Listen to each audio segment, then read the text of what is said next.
자, 이번 시간에는 교통사고에 대한 손해배상 청구, 즉 민사소송 절차에 대해서 한번 살펴보는 시간을 갖도록 하겠습니다. 과연 민사소송 절차는 어떻게 진행될까요?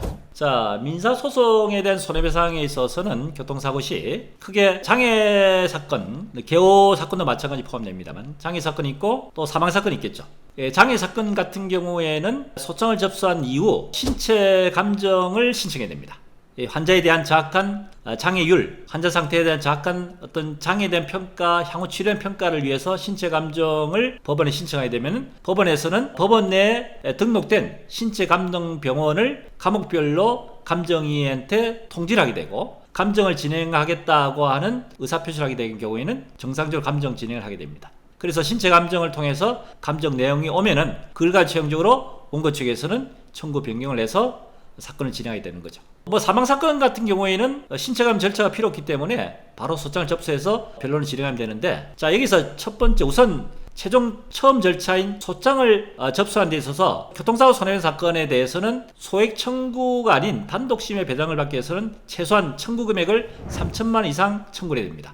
자, 처음부터 소가를 소장을 접수할 때 있어서 금액을 확정을 지을 수 없는 것은 이 사건의 손해액 자체를 정확하게 평가를 소송 당시에는 확정할 수가 없죠. 예를 들어 장애사건 같은 경우에는 신체 감정의 결과를 가지고 청구를 해야 되는 것이고, 사망사건 같은 경우에도 피해자의 과실한 소득이라든지 여러 가지 재반 요소들을 다 결정이 된 뒤에 청구해야 되기 때문에 우선은 3천만 원 이상의 일부 청구로서 소장을 접수하게 됩니다. 자, 그리고 소장을 접수한 뒤에는 법원 통해서 각 기관에다가 문서승부 촉탁 신청이라는 절차를 거치게 됩니다. 이것은 뭐냐면은 예를 들어서 피해자에 대한 정확한 정보를 입수하기 위해서, 예를 들어가서 부상장애 사건 같은 경우에는 각 치료했던 병원에 진료 기록을 입수한다든지, 또는 이분이 그 전에 어떤 다른 사고로 인해서 다른 치료엔 기한병이 없는지에 대해서 건강보험공단에 자료 요청한다든지, 또는 세무서에 소득 관련 자료를 요청한다든지, 또는 이분이 예전에 다른 일반 교통사고 아닌 다른 재해 사건을 위해서 다른 보험금을 청구한 전력이 있는지 없는지에 대해서 확인하기 위해서 예전엔 보험 개발원에다가 신용정보를 요청했지만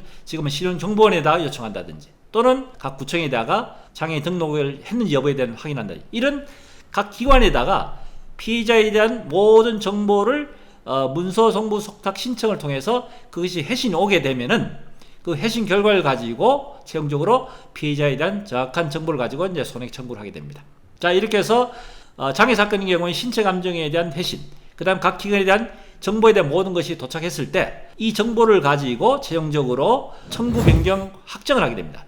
처음에는 3천만 원만 일부 청구했지만은 모든 정보가 다 입수된 경우에는 최종적으로 청구 확장 청구를 하게 됩니다. 실제적으로 이 피해자에 대해서 어떻게 원고에 대한 손해액 청구할 것인지 전체 금액을 다시 확장 청구를 법원에다 하게 되면은 그 청구에 대한 부분이 접수된 것 동시에 법원에서는 변론기를 지정해 줍니다. 그래서 변론기를 지정되고 난 뒤에 원고 측에서 청구 변경에 대해서 상대 피고 측 보험사 측에서는 반박 서면을 제출하고, 이걸 통해서 변론 때 미리 서면된 서면과 구도 변론을 통해서 변론이 진행되고, 이것이 1차로 변론이 종결될 수도 있고 2차, 3차 넘어갈 수 있습니다. 자, 그래 최종적으로 변론이 종결된과 동시에 법원에서는 판결 전에 화해공고 결정이라는 절차를 거칩니다. 화해공고 결정이라는 것은 판결 전에 재판부에서 이렇게 판결을 내릴 것이기 때문에 이렇게 판결된 예상 금액과 재반 소송 비용을 고려해서 이렇게 화해공고로 합의를 하시오라고 공고하는 거죠. 그래서 대부분의 민사 손해배상 사건에 있어서는